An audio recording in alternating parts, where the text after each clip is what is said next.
Welcome back, beautiful people. You're listening to a moment of Zen right here on 710 WOR, the voice of New York. I'm your host, Zen Sams. Now, up in just a few, we have the Scandals segment with Imran Ansari of Idala Bertuna Commons, otherwise known as ABK Law, right here in New York City. We're going to be chatting about the ongoing legal issues resulting from Travis Scott's Astroworld debts.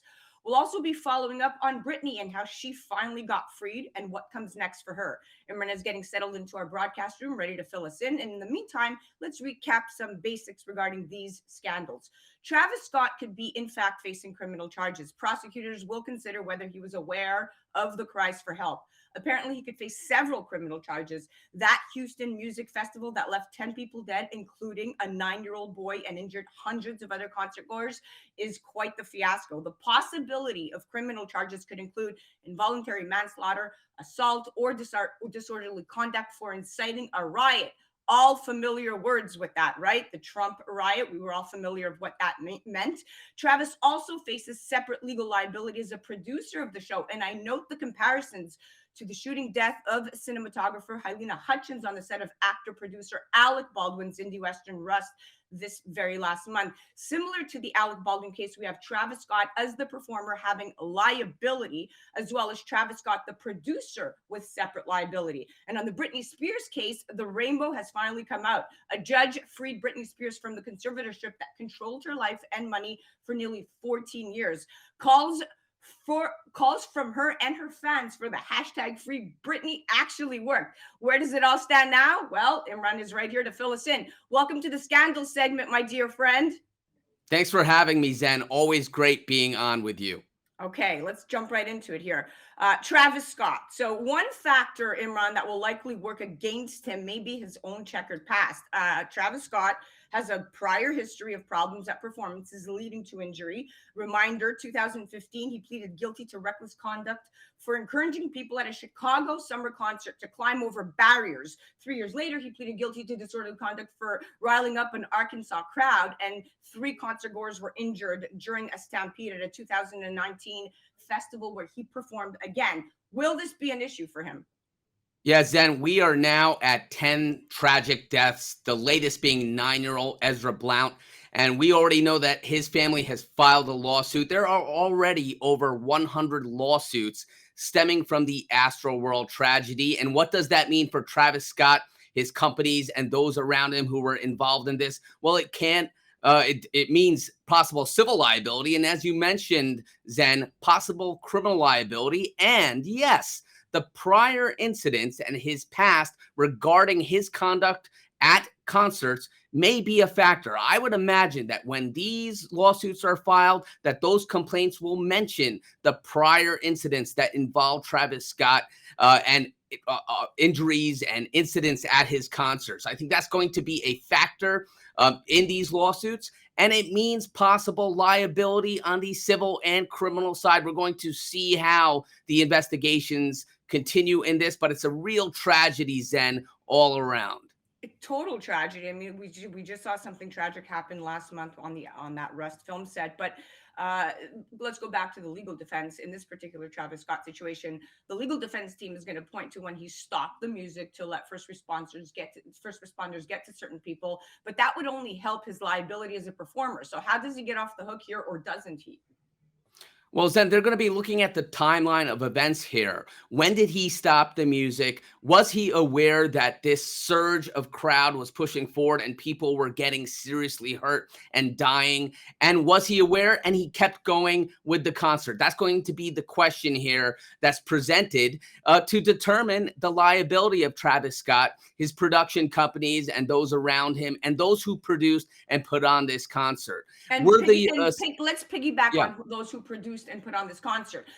Live Nation and the Texas promoter Score More Shows could also face criminal charges because Live Nation's track record could also work against them here. From what I've been reading, an investigation by the Houston Chronicle found records showing at least 750 people have been injured and 200 people have died at Live Nation events in the past 15 years. And since 2016, the company has paid out millions of dollars, Imran, in settlements after these tragedies. So, that's something else to consider as well, I would think.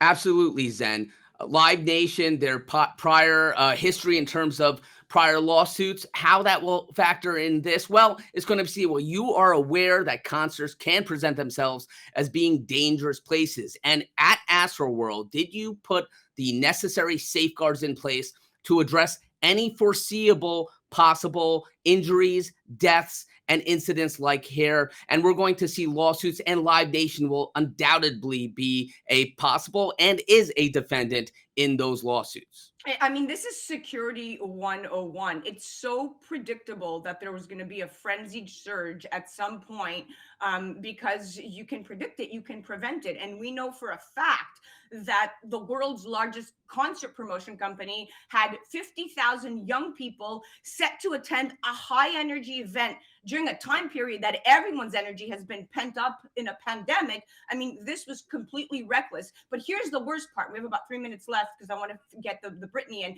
The payout could be limited, Imran. NRG Park has an insurance policy totaling only $26 million for events, nowhere near the hundreds of millions that victims and survivors are likely to claim. And these civil lawsuits are likely to last years, and in my opinion, likely to result not in full compensation and justice. What do you say to that?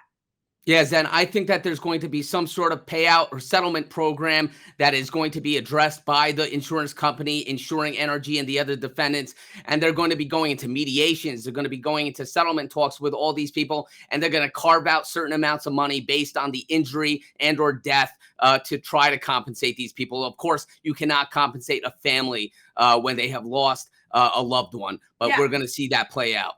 We're going to see that play out. And before we move on to Britney, this is also very important. You know, giving Travis Scott's history of inciting and encouraging dangerous behavior at concerts, this is the guy who said it's not a show until someone passes out. So let's just keep that in mind. Let's move on to Britney. So with a fortune of nearly $60 million comes a lot of secrecy, and the court very closely guarded the inner workings of her conservatorship.